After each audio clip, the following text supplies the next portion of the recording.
grabar, un segundo, listo. Ha sido un grato honor tenerla dentro de mis conocimientos, dentro de conocerla, ya que la verdad es que me ha dado muchísima luz en estos temas de la inclusión. Entonces, vamos a darle una bienvenida muy cálida y primero la voy a presentar. Entonces, ella es Magdalena Norma Razo Sánchez, es licenciada en Psicología por la Universidad Iberoamericana. Tiene maestría en Comunicación por la Univer, tiene doctorado en Psicología, y por la Ibero, gracias. Ella tiene también la especialidad en Psicología del Trabajo, es profesora de tiempo completo de la UPN, coordinadora del programa de Servicio de Orientación Psicoeducativa en prevención de adicciones de la UPN. También es presidenta de la ACPEINAC, que es la Asociación Científica de Profesionales para el Estudio Integral del Niño.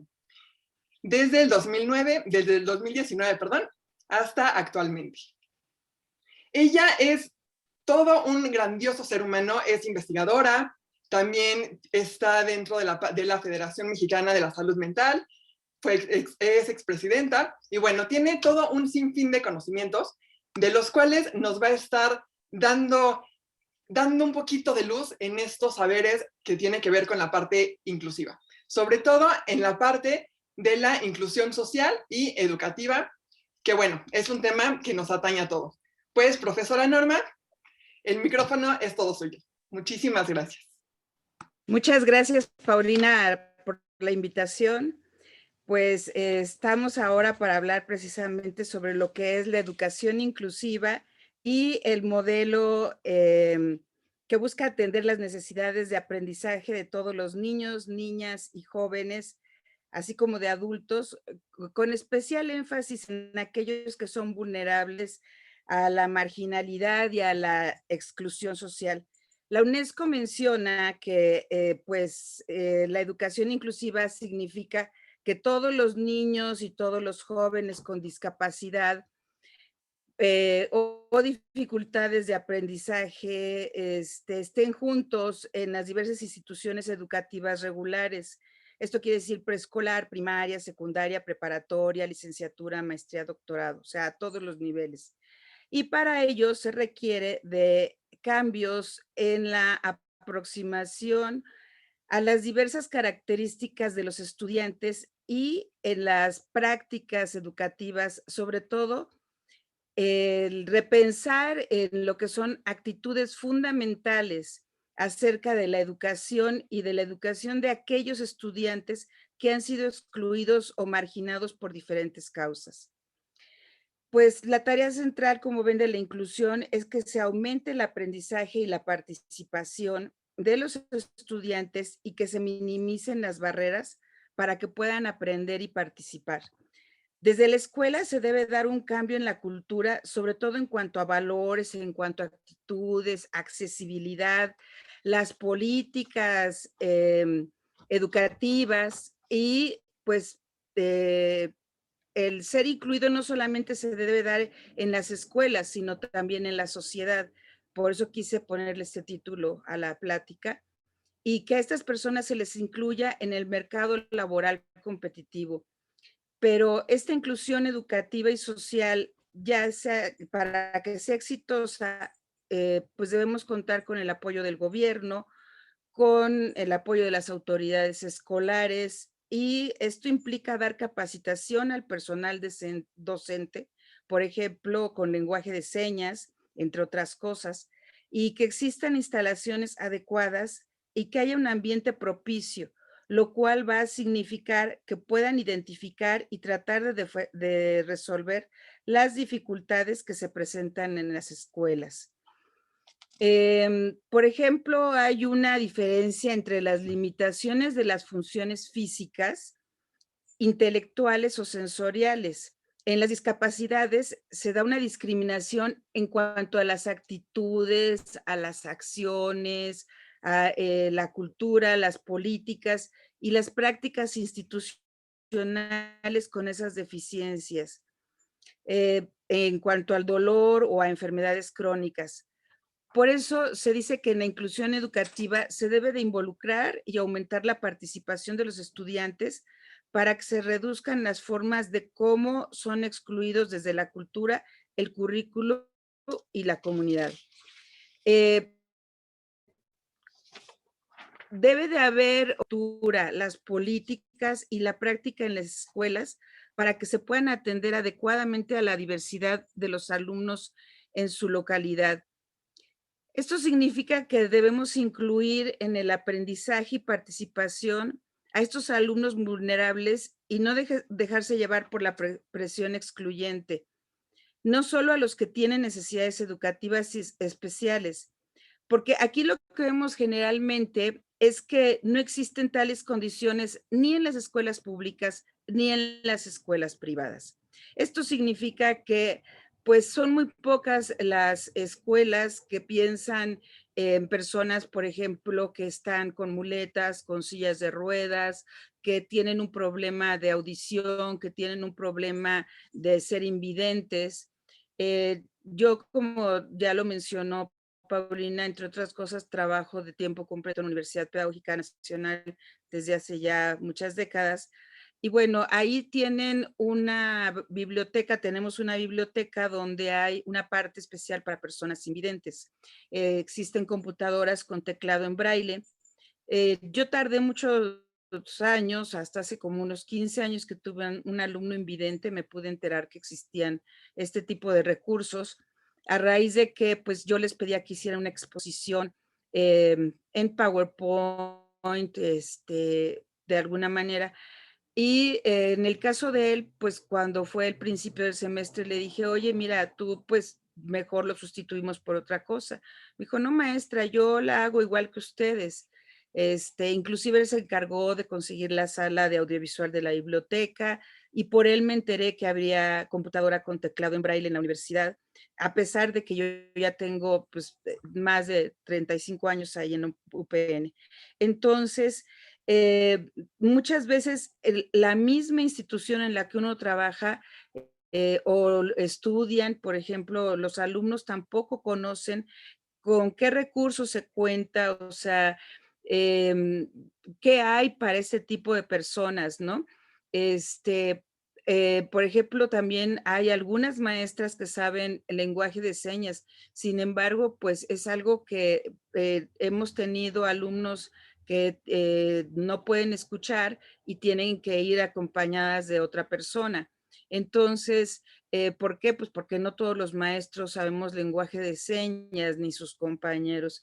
Y esa es una de las cuestiones que yo dejo para la reflexión, que creo que sería importante que se pudiera integrar dentro de cualquier carrera, no importando si es universidad pública, privada, de hecho, no importando tampoco si estamos hablando de qué grado escolar, ¿no?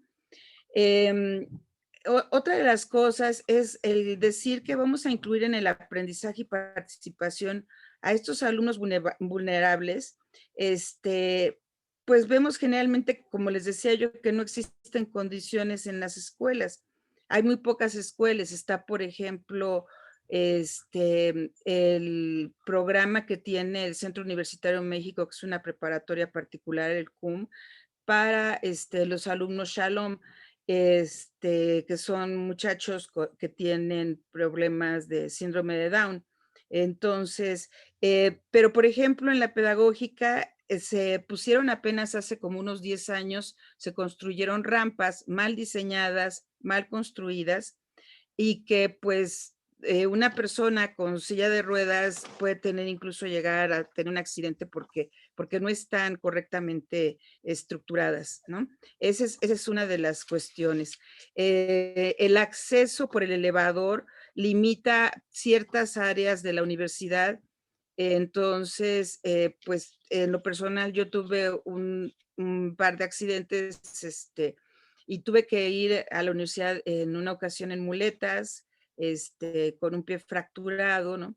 Y le decía yo a la rectora, es que, y en otra que fue más serio, que fue una cirugía, pues iba yo en silla de ruedas, le digo, bueno, es que a esta universidad lo único que puede hacer uno en silla de ruedas es venir a cobrar, ¿no?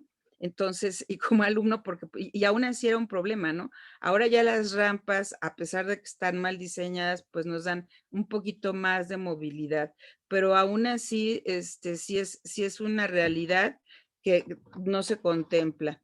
Existe, por ejemplo, un elevador para discapacitados en la Universidad Iberoamericana, que incluso lo tienen pues con llave y que estas personas tienen acceso, son las únicas que tienen acceso a dicho elevador, ¿no? Este, y pues bueno, entonces es parte de lo que también cuando estamos hablando de lo que es la inclusión educativa y la inclusión social, nos damos cuenta de que todavía nos falta mucho por hacer. Dentro de lo que es la inclusión social, en México actualmente el DIF, que, del Estado de México, que es el DIFEM, ellos han hecho pues una labor donde han tratado de que se haga necesario el fortalecer precisamente el reconocimiento y respeto de los derechos de las personas con discapacidad, logrando que haya una aceptación y una conciencia social, que ese es uno de los ingredientes más importantes. Ahí en el DIFEM trabajan para fomentar, para difundir y para capacitar a la población en algunos puntos sobre lo que es la inclusión educativa, dan capacitación para el autoempleo y el empleo formal y para propiciar que las personas con discapacidad tengan acceso a actividades culturales y recreativas. Eh, Ellos cuentan con talleres y cursos de capacitación sobre, por ejemplo, inclusión y discapacidad, sobre reglas de cortesía y respeto para personas con discapacidad, prevención de bullying para personas con problemas de discapacidad, sexualidad para en adolescentes con discapacidad, manejo del duelo, sobre todo actualmente a raíz de esta pandemia con la que ya tenemos más de un año de estar viviendo todos nosotros, ¿verdad? Entonces, pues este tipo de situaciones lo que nos hace es el que podamos tener por lo menos esa alternativa. También dan cursos de lenguaje de señas mexicanas. Y bueno, les quiero comentar un poco, ya que también yo coordino el programa de orientación psicoeducativa en prevención de adicciones en la universidad desde 1988, que pues bueno, también existe el problema de las personas que cuando tienen, de acuerdo con reportes que se han hecho por la Oficina de Discapacidad del Departamento de Salud y Servicios Humanos de los Estados Unidos de Norteamérica, se ha encontrado a últimas fechas que el consumo de alcohol en exceso, de drogas e incluso de medicamentos con prescripción médica ha aumentado considerablemente en las personas que padecen de algún tipo de discapacidad. Esto, lo que este abuso de sustancias ha aumentado en un promedio de un 4.5 a un 7%, y lo que también hemos visto es que, pues, a diferencia de lo que pasa, por ejemplo, con los jóvenes, en el consumo de alcohol y drogas, sobre todo de las drogas, en las personas que tienen, eh, pues ya son personas adultos mayores, digamos, es que, pues, para ellos, en ellos, pues, las sustancias no, no se absorben, tan rápidamente como en el joven, pero además ya se tiene un problema de por sí, porque, pues, las personas empiezan a tener una, pérdida de memoria, problemas cardíacos. Entonces, por ejemplo, la cocaína que se consume en la juventud puede acelerar la declinación, en relación con la edad de la materia gris del lóbulo temporal, y este puede ser más pequeño y esto los va a hacer más vulnerables a las consecuencias negativas por consumo de cocaína a medida que envejecen. Pero en los adultos mayores, como les decía, quienes ya tienen o experimentan cambios de estado de ánimo, problemas cardíacos y de memoria, las drogas pues van a, pues pueden correr el riesgo estas personas de tener caídas o accidentes automovilísticos. De hecho, otro de los problemas en donde se ha visto el consumo sí, el consumo en exceso de alcohol y drogas es de personas que quedan discapacitadas a partir de algún tipo de accidente, sobre todo durante la juventud. Inclusive yo tuve la experiencia, yo trabajé también haciendo mi residencia clínica en la clínica psiquiátrica San Rafael hace muchos años, y pues uno de mis primeros pacientes fue un joven que precisamente por ir alcoholizado a exceso de velocidad tuvo un accidente y quedó en silla de ruedas y le vino un brote psicótico, estuvo bastante tiempo allí en el hospital, unos 4 o 6 meses, y él, pues me decía que él cuando podía y como podía, pues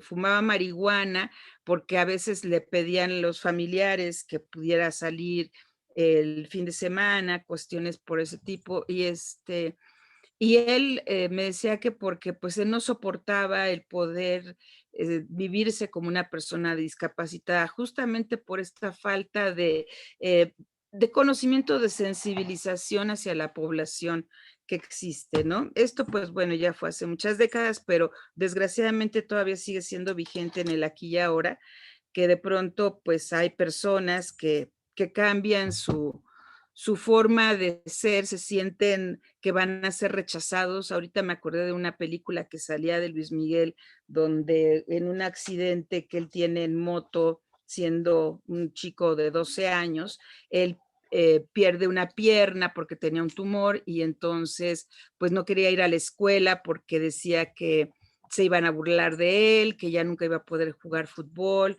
Entonces, pues esto yo creo que fue uno de los pues intentos que se hizo en aquel tiempo, que pues esa película ya de tener casi 50 años, ¿verdad?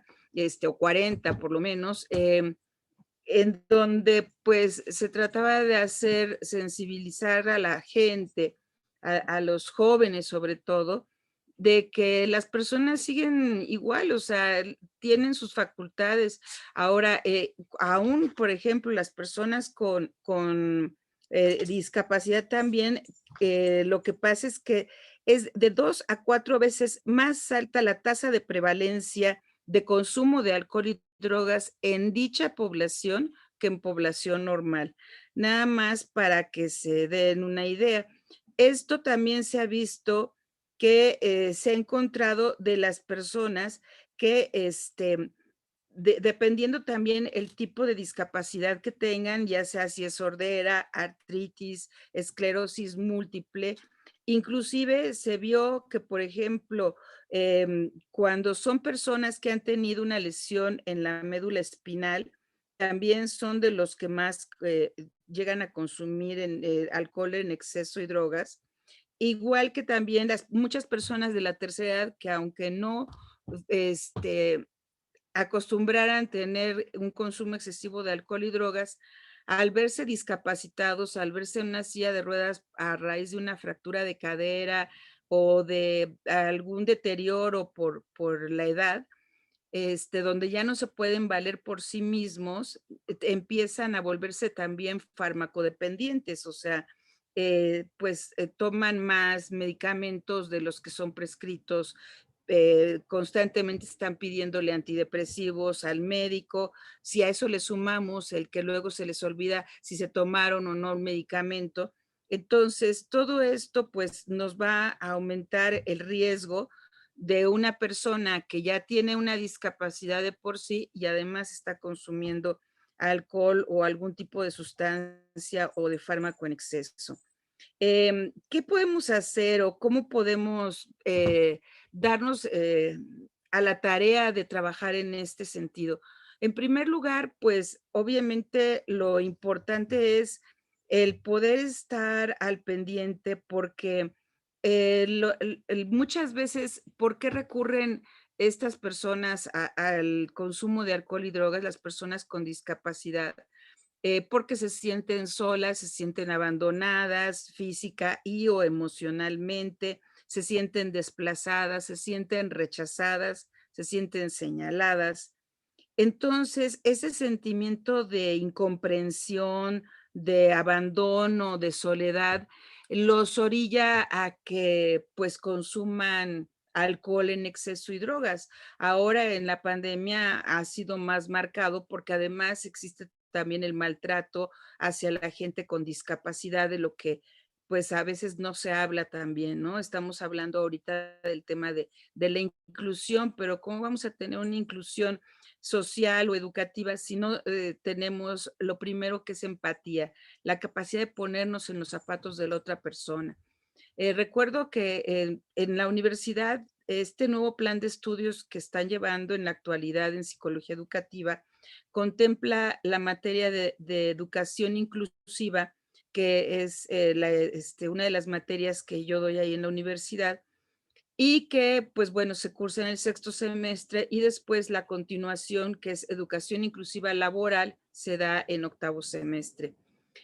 Y también tienen ellos la posibilidad de tomar el campo de lo que es trabajar durante un año en sus para taller de prácticas profesionales con personas que tienen algún tipo de discapacidad.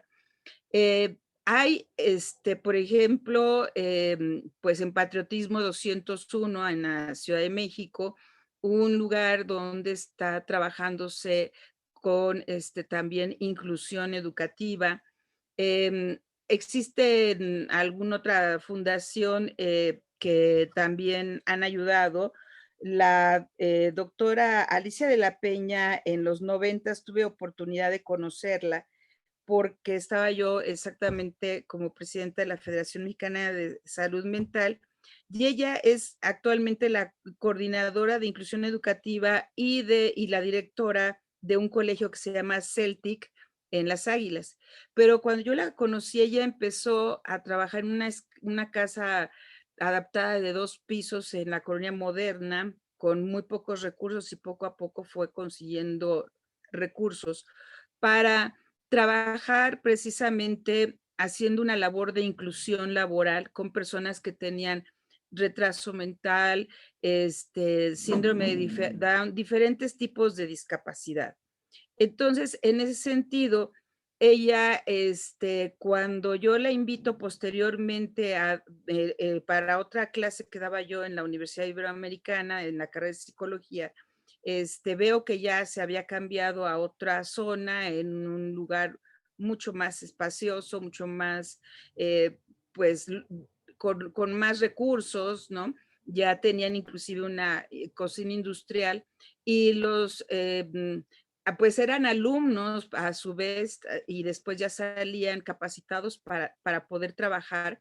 Entonces, estaban supervisados por otra persona, pero los enseñaban a hacer ensaladas o a hacer diferentes platillos que no tuvieran un riesgo ellos de poderse cortar o quemar. Entonces, pues por eso eran supervisados por alguna persona que estuviera allí. Sin embargo, ellos pues podían aprender todo lo que era la carrera de chefs, digamos, en cuestión de platillos que no implicaran un riesgo. A mí me admiró mucho esta labor que ella hizo porque a mí me consta que pues empezó como muchos de nosotros hemos empezado picando piedra, como yo digo, ¿no? Este, y pues realmente sí se ha logrado avanzar, aunque creo que no lo suficiente dentro del tema de la inclusión educativa y social. ¿Por qué? Pues porque yo veo que cuando, como les decía en alguna ocasión que yo tuve que estar por una cirugía en silla de ruedas, era increíble ver desde las miradas de las personas cuando vas al súper, ¿no? Cómo te ven. Si por ejemplo vas con muletas y estás atravesando Reforma, Eso nunca lo voy a olvidar porque parecía un reto, o sea, las personas en lugar de tener cierta compasión, parecía que querían acelerar los carros y yo, bueno, sentía que iba tratando de volar con las muletas y, pues, digo, tenía yo 18 años de edad, pero lo recuerdo en el aquí y ahora, porque fue significativo en mi vida en términos de darme cuenta de cómo se vive esto, ¿no? Entonces, pues, uno de los ejercicios que es muy bueno hacer es precisamente eso, o sea, ahora sí que, este, amárrate un pie, ponte unas muletas y experimenta para que veas lo que es el tantos obstáculos que encuentras desde que sales de la puerta de tu casa, ¿sí? O cuando estás, porque además, pues, tu casa tiene que estar adaptada para una persona que tiene una discapacidad, ¿no? En el caso, por ejemplo, de una persona en silla de ruedas. Sin embargo, en la actualidad, pues, yo tenía por ahí un par de videos que les recomiendo que los puedan buscar en YouTube. Uno de ellos es la expresión facial de bebés cuando por primera vez en su vida, unos de 8 meses, otros de 2 años, 3 años, les ponen un aparato para que puedan escuchar. Les cambia la expresión facial, el estado de ánimo. Yo he tenido la experiencia, inclusive con un familiar muy cercano, también de ir viendo cómo iba teniendo pérdida del oído hasta del 90%, y entonces se aislaba porque cuando estábamos en alguna reunión social decía: "Mejor me apago el aparato porque es demasiado el ruido y, o sea, llega a molestar, a doler", ¿no? Entonces, pues bueno, yo dije, pues, a ver, me voy a comprar un aparatito que había antes que se llamaban chismógrafos, que eran, pues, parecidos a un aparato para oír, y se escuchaba hasta cuando caía el gis del salón de junto, y a mí eso me impresionaba. Mis alumnos pensaban que lo hacía para escucharlos si se soplaban en los exámenes, que también era de utilidad, ¿verdad? Pero sí se le volvía a uno el oído biónico, nada más que son muy molestos porque uno alcanza a escuchar los ruidos mucho, muy fuertes. Entonces, hasta que uno no se da cuenta o no experimenta esto, eh, este cuestionamiento que yo les hacía a mis alumnos este semestre y desde el pasado, o sea, ¿qué pasa con estas personas, por ejemplo, sordomudas, que tienen que leer los labios si todo el mundo trae tapabocas? ¿Cómo pueden enterarse de qué es lo que está pasando a su alrededor, no? Digo, salvo en las mañaneras y porque hay un lenguaje de señas, ¿no? Pero, digamos, el salir, o sea, no es fácil encontrar una persona en el supermercado que sepa lenguaje de señas, una persona en un estacionamiento público que sepa un lenguaje de señas. Me decía una chica que está por entrar a hacer su internado de medicina, que ella sabe lenguaje de señas por cuestiones familiares desde pequeña y pues puso ahí que, y eso le dijeron, eso es un plus, porque hay pacientes que llegan con un problema de audición o que son sordos y se les puede morir el paciente porque no escuchan lo que se les está preguntando. Entonces, hay una imposibilidad casi total de comunicación. Y este es el tipo de cosas en las que tenemos que hacer conciencia. Lo que yo he visto, pues sí, es que las instituciones privadas, esto del Teletón, el John London Down y todas estas fundaciones que han dado lugar, también hay una de educación inclusiva, como les decía yo, son quienes más están haciendo por esto, porque yo estuve rascando para ver si había algo dentro de la Ciudad de México o en los estados que fuera sobre inclusión educativa. Lo único que encontré fue esto del DIF del Estado de México. Y pues realmente sí, como les decía yo, en la universidad nosotros que tenemos esta materia,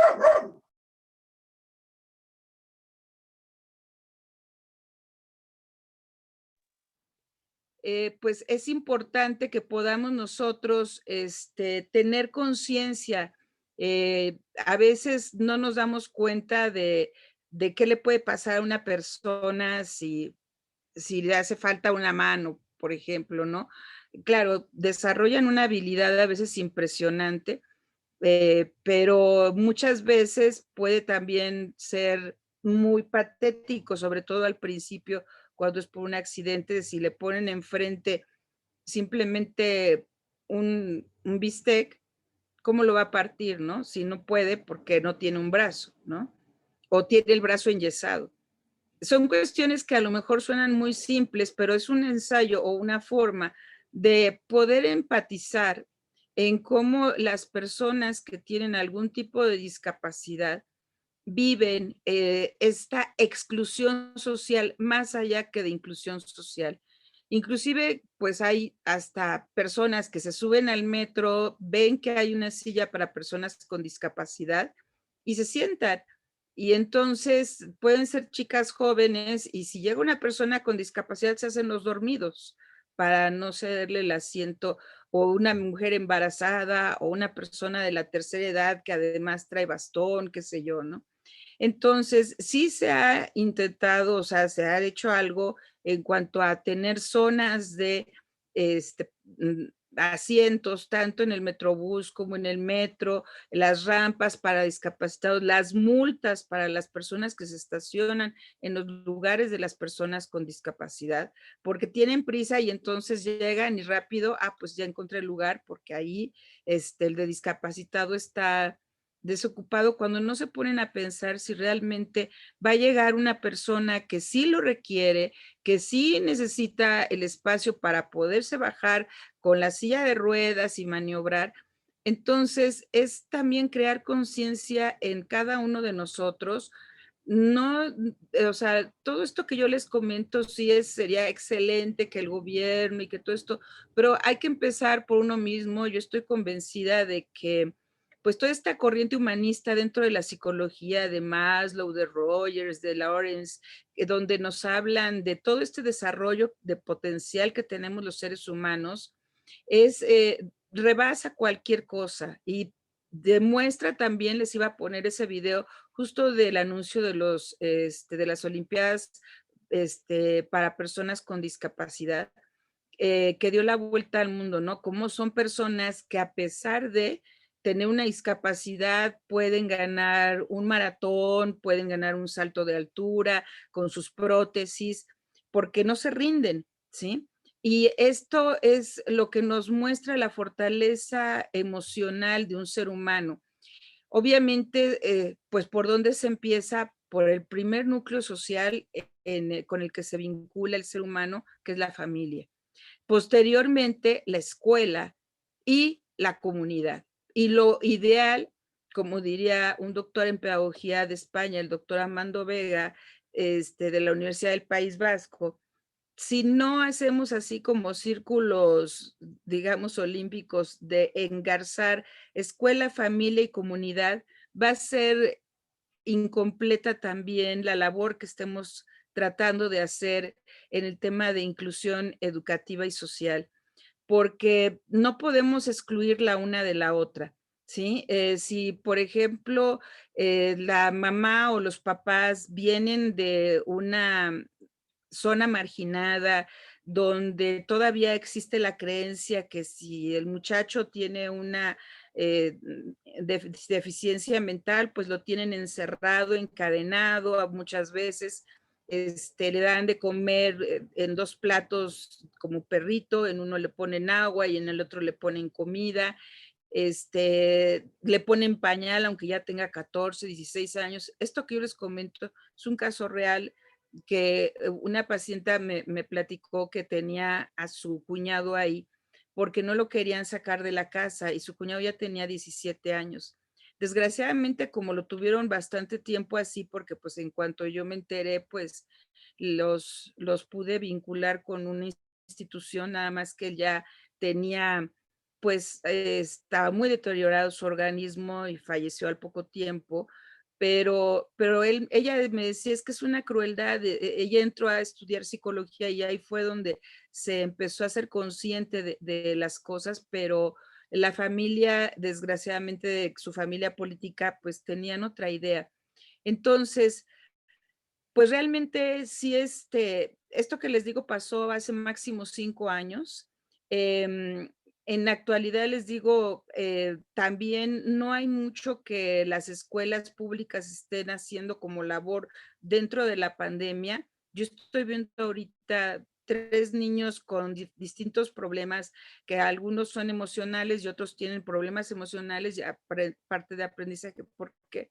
Porque los niveles de ansiedad están muy altos en nuestra población, porque mucha gente está viviendo además el duelo por pérdida del padre, de la madre, de ambos, del abuelito, a veces de familias enteras, ¿no?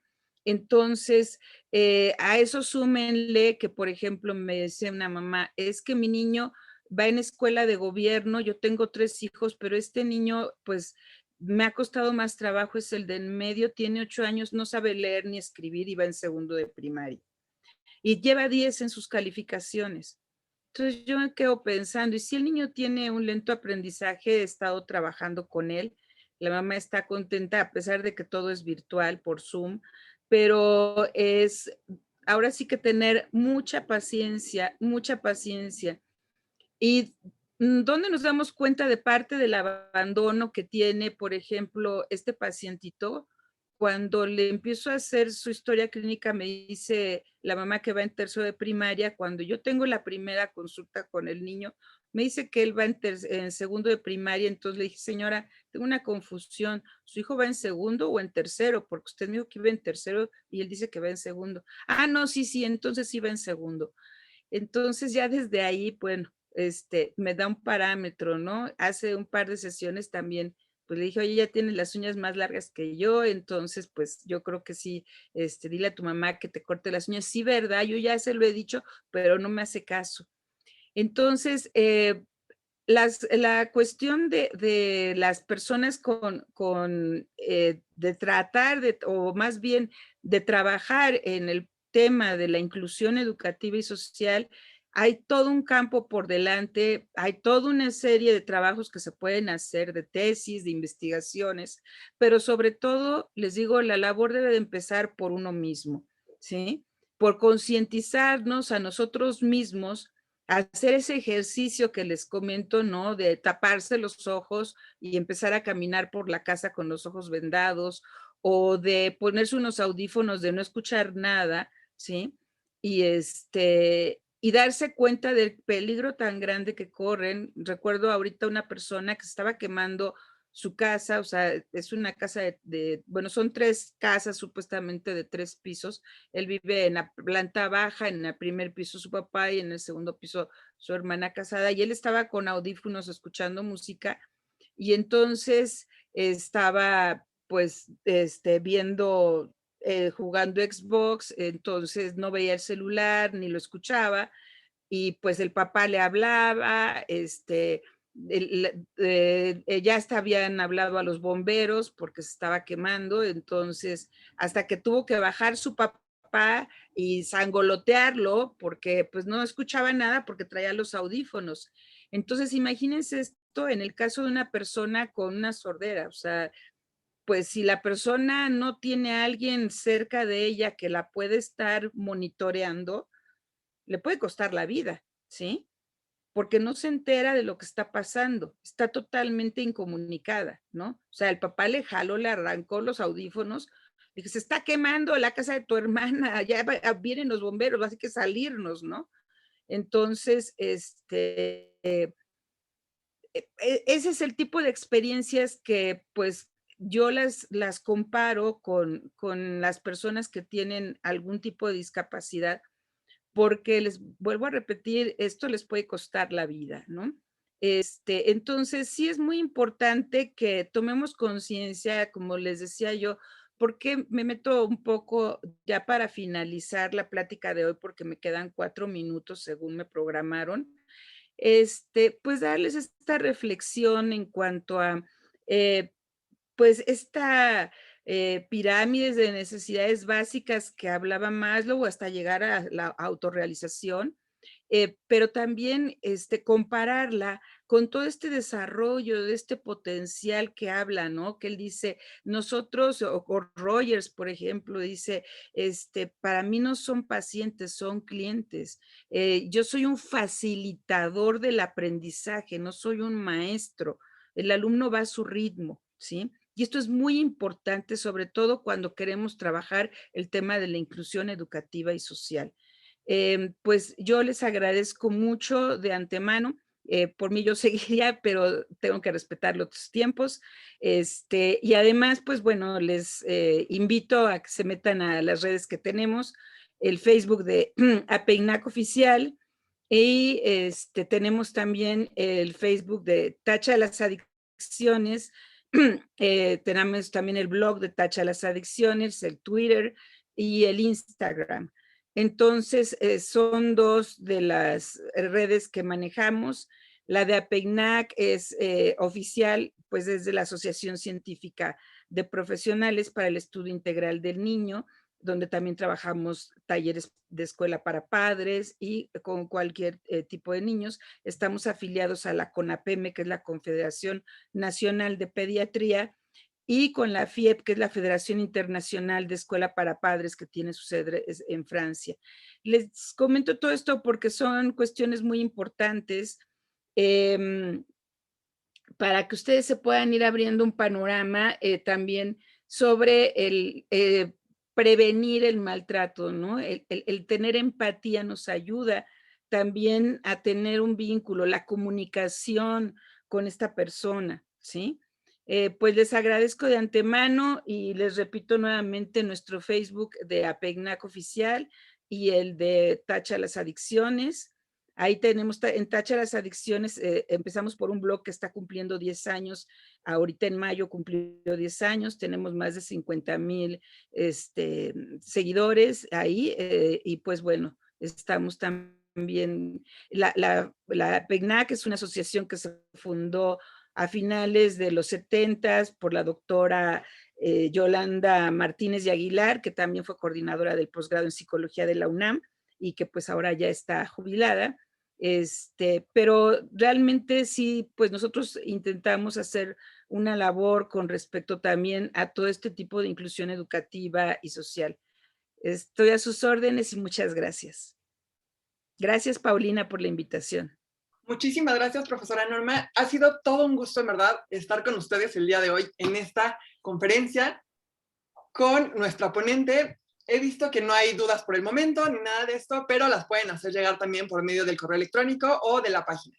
Muchísimas gracias, en verdad, y sigamos realmente construyendo esta vida, este nuevo mundo, pero sobre todo, tengamos esa empatía. Seamos seres humanos simplemente humanos.